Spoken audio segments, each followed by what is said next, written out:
নমস্কার, ভক্তি চ্যানেলে আপনাদের সকলকে স্বাগত। পাঠ করে শোনাচ্ছি শ্রীম কথিত শ্রী শ্রী রামকৃষ্ণ কথামৃত। ত্রেতায় শ্রীরাম, দাপরে শ্রীকৃষ্ণ, কলিতে শ্রীরামকৃষ্ণ। শ্রী শ্রী রামকৃষ্ণ কথামৃত। দক্ষিণেশ্বর মন্দিরে রাখাল, লাটু, মাস্টার, মহিমা প্রভৃতি ভক্ত সঙ্গে ঠাকুর শ্রীরামকৃষ্ণ। ঠাকুর দক্ষিণেশ্বর মন্দিরে সেই ঘরে অবস্থান করিতেছেন।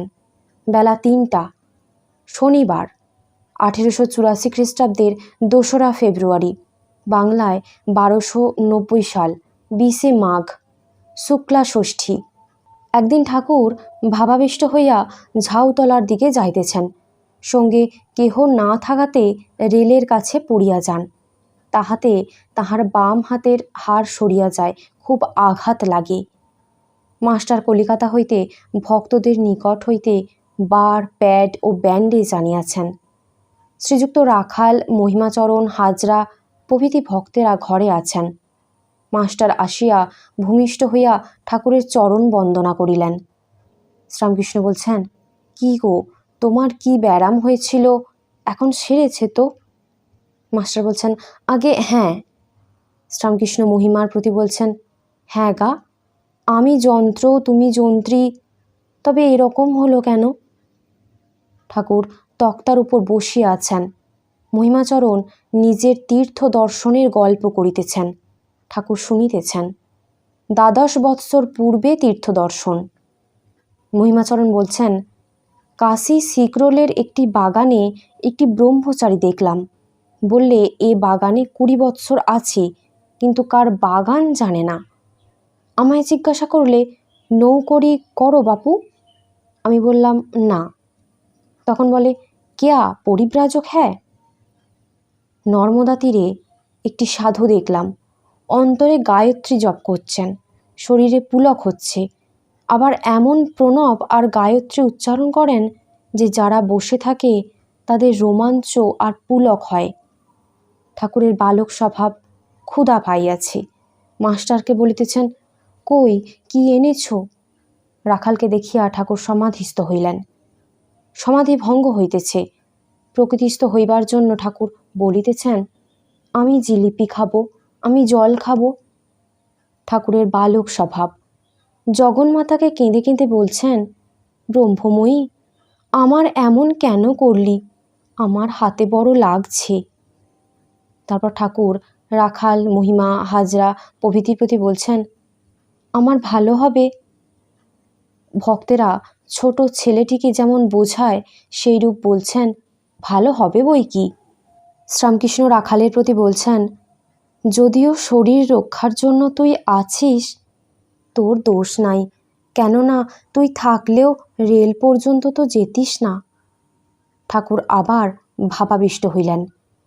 ভাবাবিষ্ট হইয়া বলিতেছেন, ও মা, আমি কি বলছি, মা আমায় ব্রহ্মজ্ঞান দিয়ে বেহুঁশ করো না, মা আমায় ব্রহ্মজ্ঞান দিও না, আমি যে ছেলে, ভয় তরাসে, আমার মা চাই। ব্রহ্মজ্ঞানকে আমার কোটি নমস্কার, ও যাদের দিতে হয় তাদের দাওগে। আনন্দময়ী, আনন্দময়ী। ঠাকুর উচ্চস্বরে আনন্দময়ী, আনন্দময়ী বলিয়া কাঁদিতেছেন আর বলিতেছেন, আমি ওই খেদে খেদ করি শ্যামা, তুমি মাতা থাকতে আমার জাগা ঘরে চুরি। ঠাকুর আবার মাকে বলিতেছেন, আমি কি অন্যায় করেছি মা? আমি কি কিছু করি মা? তুই যে সব করিস মা। আমি যন্ত্র, তুমি যন্ত্রী। ঠাকুর রাখালের প্রতি সহাস্যে বলছেন, দেখিস তুই যেন পড়িস নে, মান করে যেন ঠকিস না। ঠাকুর মাকে আবার বলিতেছেন, মা আমি লেগেছে বলে কি কাঁদছি? না, আমি ওই খেদে খেদ করি শ্যামা, তুমি মাতা থাকতে আমার জাগা ঘরে চুরি।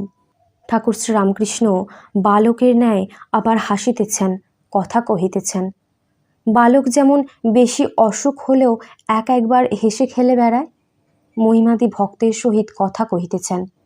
শ্রীরামকৃষ্ণ বলছেন, সচ্চিদানন্দ লাভ না হলে কিছুই হলো না বাবু।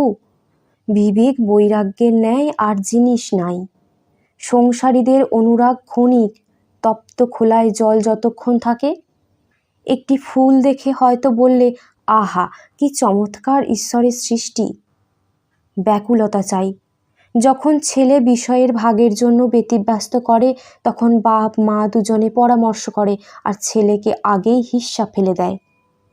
ব্যাকুল হলে তিনি শুনবেন। তিনি যে কালে জন্ম দিয়েছেন সে কালে তাঁর ঘরে আমাদের হিস্সা আছে। তিনি আপনার বাপ, আপনার মা, তাঁর উপর জোর খাটে। দাও পরিচয়, নয় গলায় ছুরি দেব।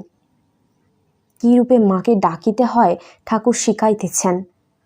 আমি মা বলে এই রূপে ডাকতাম, মা আনন্দময়ী, দেখা দিতে যে হবে।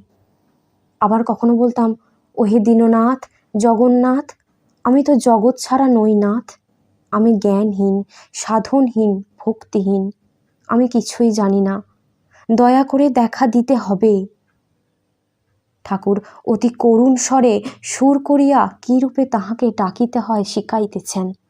সেই করুণ স্বর শুনিয়া ভক্তদের হৃদয় দ্রবীভূত হইতেছে। মহিমাচরণ চক্ষের জলে ভাসিয়া যাইতেছেন। মহিমাচরণকে দেখিয়া ঠাকুর আবার বলিতেছেন, ডাক দেখি মন ডাকার মতো কেমন শ্যামা থাকতে পারে। শিবপুর হইতে ভক্তেরা আসিলেন। তাহারা অত দূর হইতে কষ্ট করিয়া আসিয়াছেন। ঠাকুর শ্রীরামকৃষ্ণ আর চুপ করিয়া থাকিতে পারিলেন না। সার গুটিকত কথা তাহাদিগকে বলিতেছেন। শ্রীরামকৃষ্ণ শিবপুরের ভক্তদের প্রতি বলছেন, ঈশ্বরই সত্য আর সব অনিত্য, বাবু আর বাগান, ঈশ্বর ও তাঁর ঐশ্বর্য। লোকে বাগানই দেখে, বাবুকে আর চায় কয়জনে। ভক্ত বলছেন, আগে উপায় কি? শ্রীরামকৃষ্ণ বলছেন, সৎ বিচার। তিনি সত্য আর সব অনিত্য, এইটি সর্বদা বিচার। ব্যাকুল হয়ে ডাকো। ভক্ত বলছেন, আগে সময় কই? শ্রীরামকৃষ্ণ বলছেন, যাদের সময় আছে তারা ধ্যান ভজন করবে। যারা একান্ত পারবে না তারা দুবেলা খুব দুটো করে প্রণাম করবে। বুঝছেন যে এরা কি করে, অনেক কাজ করতে হয়।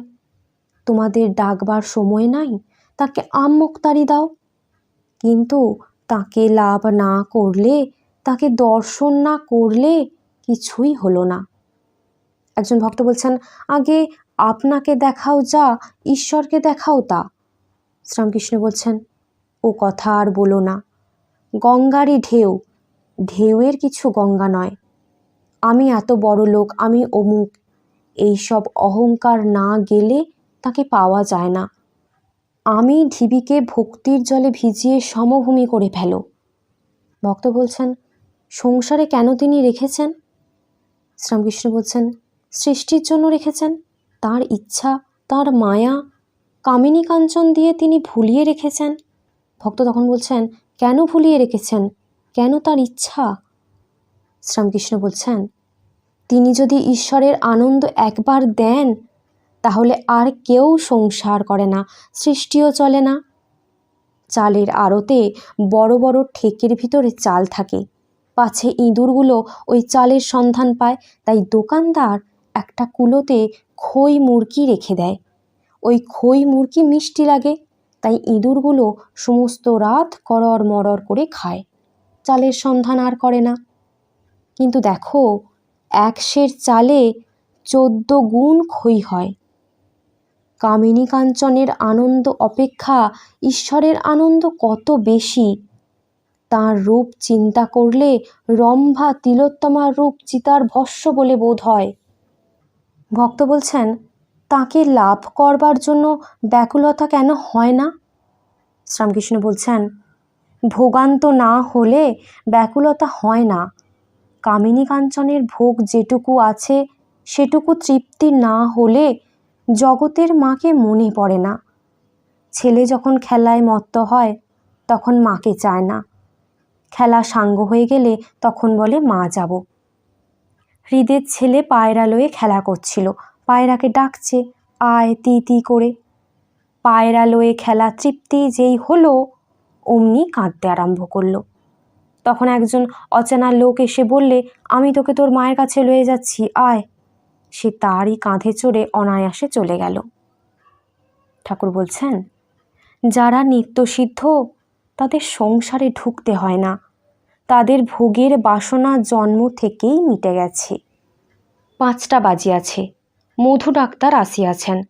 ঠাকুরের হাতটিতে বার ও ব্যান্ডেজ বাঁধিতেছেন। ঠাকুর বালকের ন্যায় হাসিতেছেন আর বলিতেছেন, ঐহিক ও পারত্রিকের মধুসূদন। মধু সহস্রে বলছেন, কেবল নামের বোঝা বয়ে মরি। শ্রীরামকৃষ্ণ তখন বলছেন, কেন, নাম কি কম? তিনি আর তাঁর নাম তফাৎ নয়। সত্যভামা যখন তুলাযন্ত্রে স্বর্ণ মণি মাণিক্য দিয়ে ঠাকুরকে ওজন করছিলেন তখন হলো না। যখন রুক্মিণী, তুলসী আর কৃষ্ণ নাম একদিকে লিখে দিলেন তখন ঠিক ওজন হলো। এইবার ডাক্তার বার বাঁধিয়া দিবেন, মেঝেতে বিছানা করা হইল। ঠাকুর হাসিতে হাসিতে মেঝেতে আসিয়া শয়ন করিতেছেন। সুর করিয়া করিয়া বলিতেছেন, রায়ের 10ম দশা, বৃন্দে বলে আর কত বা হবে। ভক্তেরা চতুর্দিকে বসিয়া আছেন।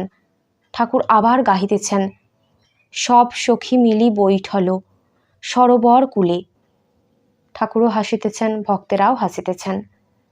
বার বাঁধা হইয়া গেলে ঠাকুর বলিতেছেন, আমার কলকাতার ডাক্তারদের তত বিশ্বাস হয় না। শম্ভুর বিকার হয়েছে, ডাক্তার বলে ও কিছু নয়, ও ঔষধের নেশা। তারপরই শম্ভুর দেহত্যাগ হলো। সন্ধ্যার পর ঠাকুর বাড়িতে আরতি হইয়া গেল। কিয়ৎক্ষণ পরে অধর কলিকাতা হইতে আসিলেন ও ঠাকুরকে ভূমিষ্ঠ হইয়া প্রণাম করিলেন। ঘরে মহিমাচরণ, রাখাল, মাস্টার, হাজরাও এক একবার আসিতেছেন। অধর বলছেন, আপনি কেমন আছেন? শ্রীরামকৃষ্ণ স্নেহমাখা স্বরে বলছেন, এই দেখো হাতে লেগে কি হয়েছে। তারপর সহাস্যে বলছেন, আছি আর কেমন। অধর মেঝেতে ভক্ত সঙ্গে বসিয়া আছেন। ঠাকুর তাহাকে বলিতেছেন, তুমি একবার এইটে হাত বুলিয়ে দাও তো। অধর ছোট খাটটির উত্তর প্রান্তে বসিয়া ঠাকুরের শ্রীচরণ সেবা করিতেছেন।